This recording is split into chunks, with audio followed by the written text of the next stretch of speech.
Unajua sasa hivi Sarafina, watu wamekuwa wana fake sana maisha. Social media imekuwa na power kubwa sana kiasi cha kwamba kuna mtu anaweza haswa mfano wanawake wa kwenye mitandao, sio wanawake peke yake, ni watu wote kwenye mitandao. Kuna ile hali una fake masuala ya mahusiano wakati ili hali wewe walisia hauko hivyo. Nimeona comedian Kansime amesema kwamba ilifika stage mchumba wake alienda nyumbani kwao akapewa requirement kwamba leta hiki na hiki, leta hiki na hiki na hiki na hiki. Baada ya pale mwamba akachimba. Kila siku sasa wazazi wanamuuliza Kansime, inakuaje, mbona mchongo uji? Kansime ikabidi atoe yeye sasa pesa mahari ili aweze kulisort hilo. You can see, na jamaa hajawahi kuuliza hata siku moja. Na yeye mwenyewe akasahau kama alijitolea mahali. Kwa anasema technically alijioa. Uzuri ni kwamba alishaachana na huyo mwanaume wake. Alishaachana naye, lakini sasa sijui wakati anatoa alikuwa naamini ni mapenzi, sasa hivi labda na hasira kwa vile wameachana na nini ndo anazungumza, lakini naamini sio yeye peke yake. Unajua nilikuwa nasoma comment kwenye hiyo post. Kuna mtu akasema wanawake wanafanya vitu vingi sana in the name of love. Yaani kuna vitu wanawake wanafanya ambavyo vinatakiwa vifanywe na wanaume, lakini wao wanavifanya kwa jina moja tu, mapenzi. Lakini mimi pia hapo naweza nikakazia. Ni kweli wanawake wanafanya kwa ajili ya mapenzi. Lakini hebu ifike stage tu kila mtu abaki kwenye nafasi yake. Ndio maana kila mtu abaki kwenye nafasi yake, nikimaanisha kwamba kuna baadhi ya wanawake wanatamani wanaume zao wawe watu wa aina fulani. Umeelewa? Labda niolewe na mtu mwenye kipato kikubwa aweze kunifanyia vitu hivi na hivi na hivi. Sasa anapoolewa na mtu ambaye hana huo uwezo, inabidi yeye aingie mfukoni aoneshe watu kwamba jamaa wangu ndio anafanya kila kitu. In which mimi sidhani kama ni jambo zuri, kwa sababu moja, ni bora mkajitengeneza kiuchumi kuliko kuonesha watu show off ya nini ya maisha yenu mnayoishi, kumbe wewe ndio unaitoboka. Sasa kwa hiyo mjenge huyo mwanaume kiuchumi. Japokuwa anasema kwamba ukimjenga kiuchumi ataenda kwa wanawake wengine. Lakini kuonekana kwamba eti mwanaume wangu kanipa gari wakati gari umejinunulia mwenyewe, hiyo make sense. Lakini what if mkaanzisha biashara ambayo yeye mwanaume akana ifanya, baadaye ndio zikapatikana hela akanunua gari yeye akakuletea. Ngoja nikwambie kitu Ricky. Kwangu mimi mtazamo wangu, hiyo kujinunulia gari ukasema mwanaume wangu amenipatia, kwangu mimi it's okay. As long as kwangu mimi it's okay. Si mtazamo wangu, na uingilia mtazamo wangu. Kwangu mimi it's okay, kwa sababu somehow unataka kumpa heshima mume wako labda kwa jamii na nini. Lakini kujilipia mahari, unajua mahari ni kwamba huyu mtu kakuona wewe, amekutaka kwenye maisha yake, anataka akuhamishie kwenye ukoo wao.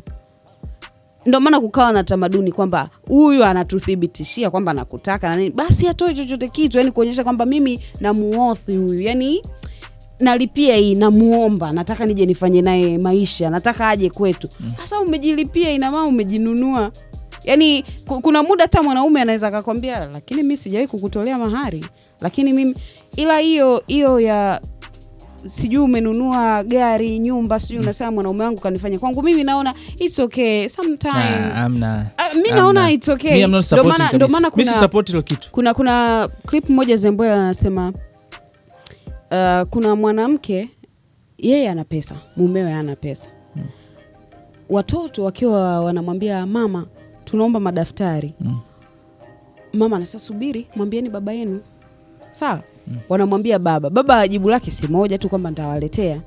And then mama huyu ananunua madaftari, anaweka chumbani, watoto wakija wakikumbusha baba yenu aliwaletea. Hiyo sawa.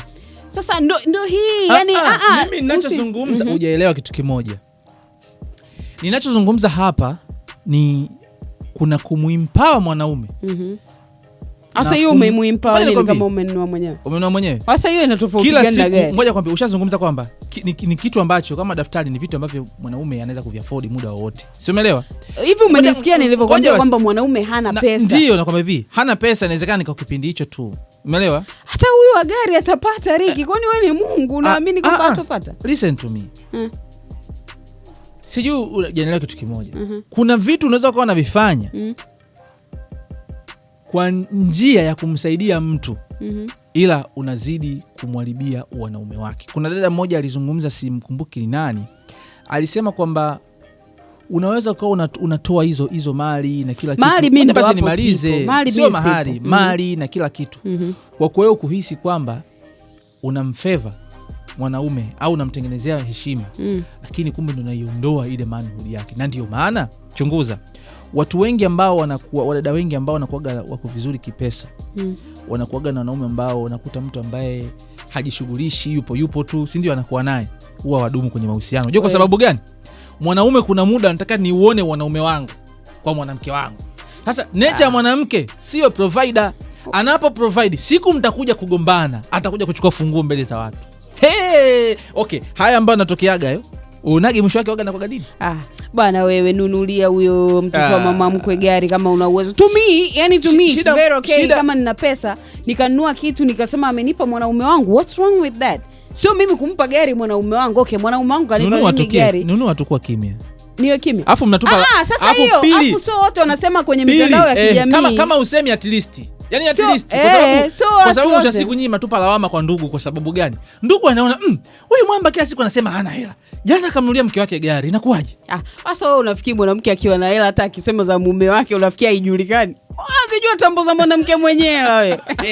Watu wanajua, wanakuangalia tu. Ndio maana hata kuna kipindi walikuwa wanasema sio vyake yule msanii, sio vyake. Mbona jamii inajua? Yani wewe hata ufiche vipi mke wako akulindie heshima?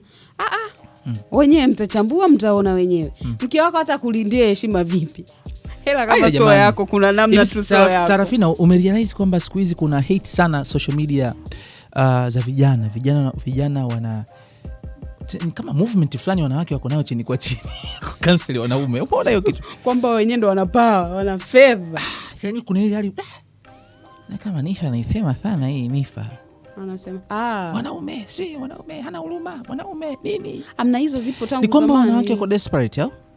Amna hizo ziko tangu zamani. Afu is it okay? Tunabidi kitu gani kwenye jamii? Ngoja nikwambie kitu kimoja. Namaliza. Inavyoonekana siku hizi kwenye social media, mwanaume mwenye pesa anaheshimika, mwanaume asiyekuwa na pesa haheshimiki. Uvumilivu hakuna. Umeelewa? Aheshimiki. In which sidhani kama tuna build kizazi kizuri. Kwa sababu gani? Mwisho wa siku huyu asiyekuwa na pesa anatengwa, anadharaulika. Kesho tutakuwa na single mothers wengi, single daddies wengi sana.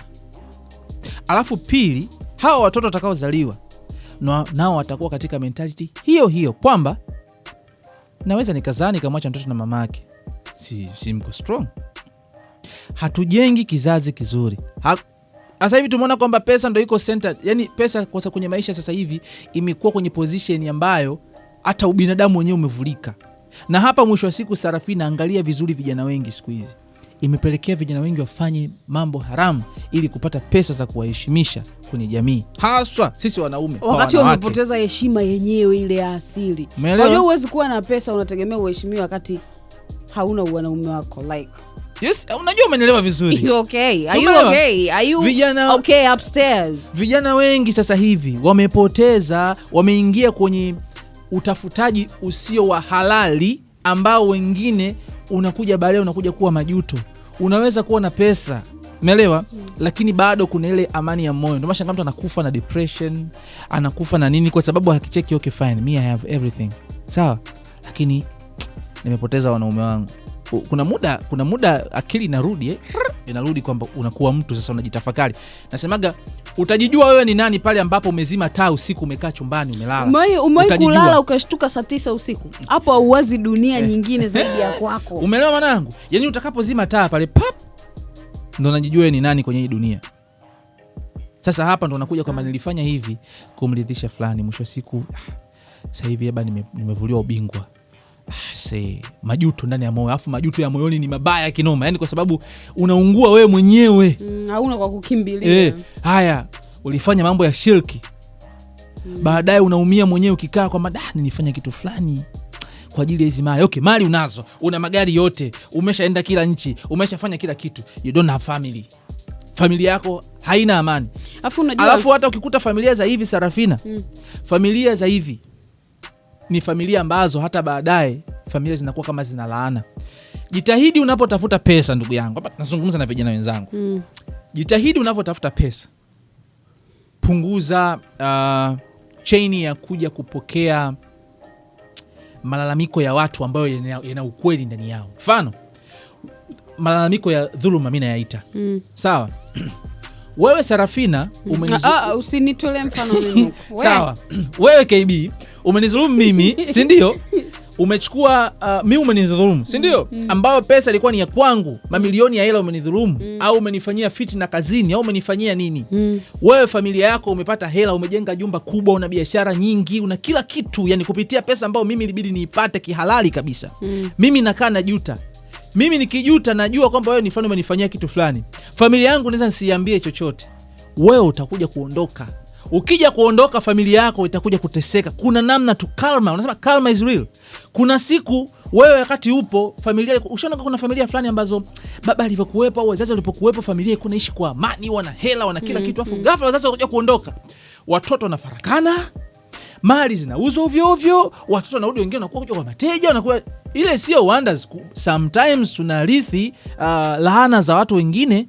Kwa jitahidi kwenye utafutaji wako kijana, usije ukawaachia watoto wako laana. Sasa hivi wakala bata wewe ukiwa hai, ukaja kuondoka, watoto wanaja kuishi maisha ya shida kwa sababu ya mambo yako wewe ambayo uliyafanya yanawasababishia wao kupata laana. Huo ndio ukweli. Hatuambiani ukweli siku hizi, tunaambiana tutafuta pesa, lakini tunasahau kuambiana kwamba hizo pesa tunazozitafuta mwisho wa siku tunatakiwa tunaishi vipi bila kuwa na amani ya moyo. Sema mimi kitu kimoja ambacho nimejifunza, hii sijaambiwa na mtu yeyote. Mimi sipendi kuwasikiliza motivation speakers. Kwa sababu moja. Unajua ili kupokea ushauri lazima uwe na akili timamu. Watu wanafikiriaga watu ambao labda akili zao ziko juu ndio inatakiwa wasikilize hawa watu na nini. Ili kuchambua ushauri unafanya kazi wapi na wapi haufanyi kazi, inatakiwa uwe na akili timamu. Kwa unaweza ukakutana na mtu anamsikiliza motivation speaker huyu anachanganyikiwa kuna muda mpaka anashindwa sasa kufanya kile kilicho sahihi. Hakikisha una akili zako timamu unavyosikiliza ushauri wa mtu yeyote, kwa sababu moja tu, situation ambayo ameipitia huyu anayekushauri au experience aliyokuwa nayo huyu anayekushauri ni tofauti kabisa na ya kwako. Sasa wewe unavyochukua ushauri wa huyu mtu, fananisha na situation yako. Lazima uwe na akili timamu kujua huu ushauri hapa unafanya kazi, hapa haufanyi kazi. Na mimi nitailaumu social media kwa vyote. Kwa sababu utandawazi huu wa kuwa na mitandao na nini ndio umesababisha watu waanze kuona how poor they are, how rich they are. Yani zamani mbona watu walikuwa na hela na watu hawana pesa, ila pressure ilikuwa kubwa kwa sababu pesa za mtu wa Dar uzijui mpaka uende Dar. Sasa hivi pesa ya mtu yuko Dubai, wewe unaielewa vizuri. Yani kuna mtu anaweza kakaa hivi akakutajia utajiri wa mtu ambaye hajawahi kumuona. Huyo mtu anayekutajia hamjui huyo mtu ambaye anazungumzia maisha yake, lakini vile anavyo display vitu vyake mtandaoni na nini. Sasa hivi mtu ukimshika ukimwambia hivi Ashpapi ni nani, anakutajia utajiri wa Ashpapi, jinsi alivyokuwa na spend pesa zake. Lakini tofauti na zamani, wewe ili umjue mtu ana hela ni mpaka awe labda mkoani kwako au mtaani kwako, lakini sasa Makete. Makete, home sweet home baby. Lakini ndio hivyo sasa hivi mitandao ya kijamii kwa watu ambao akili zao haziwezi kuchanganua mambo, inachanganya. It is what it is. Mimi naitwa Ricky, nilikuwa na Sarafina Jerry, behind the camera KB Pixel. Bye bye.